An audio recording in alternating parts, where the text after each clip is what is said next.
वंदे मातरम। मेरे प्रिय मित्र श्री श्यामगिरी, इनके मुद्दा भारत का इस चैनल पर मैं अनिल सत्ते और मेरे साथ प्राध्यापक दयानंद नेने आप सबका स्वागत करते हैं। एक महत्वपूर्ण बात पहले मैं बता देता हूं कि जो ज्ञानी है और जिसका उसमें अभ्यास है और उस विषय पर मास्टरी है, ऐसे व्यक्तिमत्व से जब आप बात करते हैं तो आप कम से कम बोलिए और खाली सब लोगों के मन में जो प्रश्न है वो पूछ के आप भी उन लोगों की तरह सुनिए। तो मेरा आज का काम वही रहेगा। सर, कल एयर स्ट्राइक हुआ है अपना, तो उसके पास्ट, प्रेजेंट और फ्यूचर इफेक्ट क्या रहेंगे, मोदी जी की इसके पीछे जो धारणा है वो कैसी होगी, भूमिका क्या होगी, आप पूरा मतलब वो विषय लोगों को इस तरह से समझा दीजिए कि क्या होने वाला है। ये ऑल आउट वॉर होने वाला है कि ऐसे ही सर्जिकल स्ट्राइक होंगे, इसके पॉलिटिकल भी कुछ होते हैं। है समय अपने पास 10 मिनट का, मगर आप जरा थोड़ा प्रकाश डालिए। मैं सुन रहा हूँ, आप बोलते जाइए। नमस्ते। कल रात मध्य रात 1:30-2 बजे ऐसी न्यूज़ आ गई कि भारत ने पाकिस्तान के 9 ठिकानों के ऊपर हमला किया है और लगभग सवेरे 3 बजे से टीवी चैनल्स पे उसके तस्वीरें भी हमें दिखने को मिल गई। तो जो 9 लोकेशंस के ऊपर भारत ने हमला किया है, उसमें 4 लोकेशंस है पाक व्याप्त कश्मीर जो है, पीओके हम जिसे कहते हैं, और 5 जो लोकेशंस है वो खुद पाकिस्तान के अंदर के, और वो भी पंजाब प्रांत के अंदर है। और वो लोकेशंस मैं आपको बता देता हूँ और उसके ऊपर क्यों उनका चॉइस क्यों हुआ वो भी साथ में बता देता हूँ, तो आप समझ जाएंगे आप सब लोग।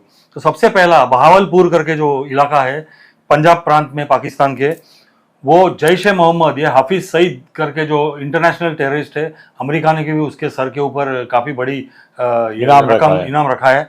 तो उनका जो हेडक्वार्टर्स है बहावलपुर में, उसके ऊपर हमला, मतलब उनके ऊपर हमला किया गया भारत सेना की तरफ से, मिसाइल अटैक, और वो ध्वस्त किया गया पूरा उनका जो लोकेशन है।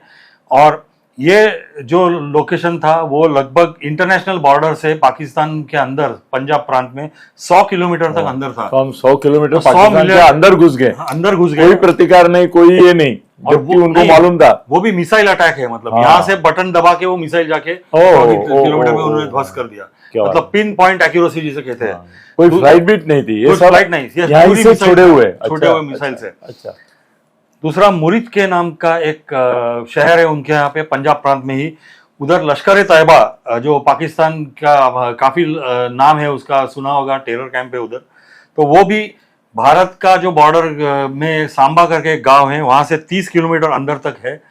तो वो मुरिद के का लश्कर ए तैयबा का टेरर कैंप भी ध्वस्त किया भारत ने कल। उसकी एक अहम वजह है कि मुंबई में 2008 में जो आतंकवादी हमला हुआ था, तो उसका पूरा प्लानिंग और वो जो बच्चे वहां से भेजे गए थे उनका ट्रेनिंग ये मुरिद केक में हुआ था। तीसरा जो है मेनुमा करके एक इलाका है, सियालकोट, ये भी पाकिस्तान के पंजाब प्रांत में शहर है। तो उधर एक हिजबुल मुजाहिदीन का बड़ा टेरर कैंप था। 15 किलोमीटर सियालकोट से दूर ये मेनुमा करके गांव है, मेमुना। तो वो भी उन्होंने कल हमारे आर्मी ने डिस्ट्रॉय कर दिया है।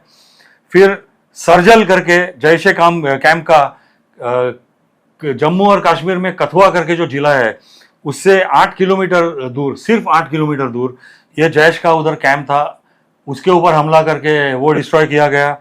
बरनाला करके, राजौरी करके जो जिला है, राजौरी करके जिला है कश्मीर में है हमारा, जहाँ पे बहुत आतंकवादी हल्ले होते हैं, क्योंकि वो LOC जो है, लाइन ऑफ कंट्रोल, उससे सिर्फ 10 किलोमीटर दूर है। तो उधर भी जैश का एक लॉन्च पैड था जहां से वो भेजते हैं सारे आतंकवादियों को, तो वो डिस्ट्रॉय किया गया।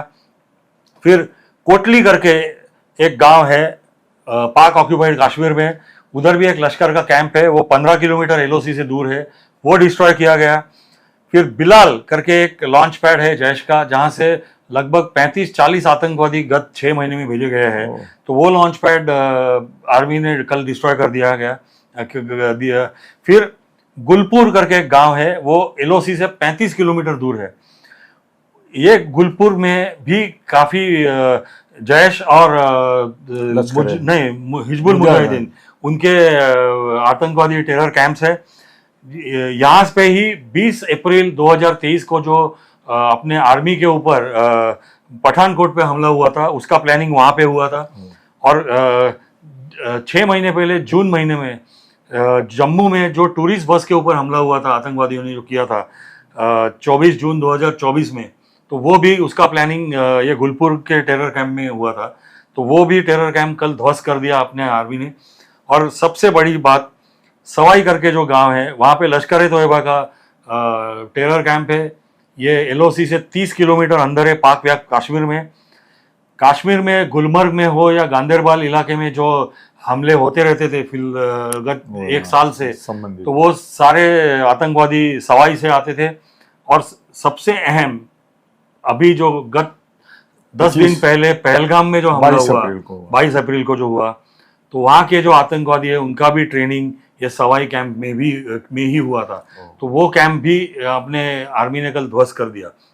और अपनी आर्मी ने या भारत सरकार ने कहो, जो प्रेस रिलीज उसके बाद में जो किया हुआ है, जो सबसे अधिकृत प्रेस रिलीज है, उन्होंने उसमें कहा है कि उनका जो मकसद था यह हमले करने का, वो पाकिस्तान में पनप रहे जितने भी टेररिस्ट कैंप्स है उनका इंफ्रास्ट्रक्चर डिस्ट्रॉय करना उतने तक ही सीमित था, मर्यादित था।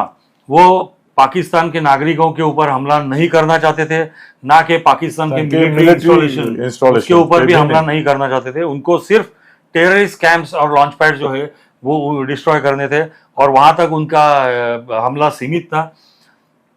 दूसरी सबसे बड़ी बात है, बहावलपुर जो पंजाब में है, जहाँ पे हफीज सईद का एक बड़ा मदरसा था, एक बड़ा कंपाउंड था, जहाँ से उन ट्रेनिंग कैंप और सैकड़ों वहाँ पे आतंकवादी रहते थे, हॉस्टल जैसे उनका था, वो पूरा का पूरा डिस्ट्रॉय कर दिया गया है।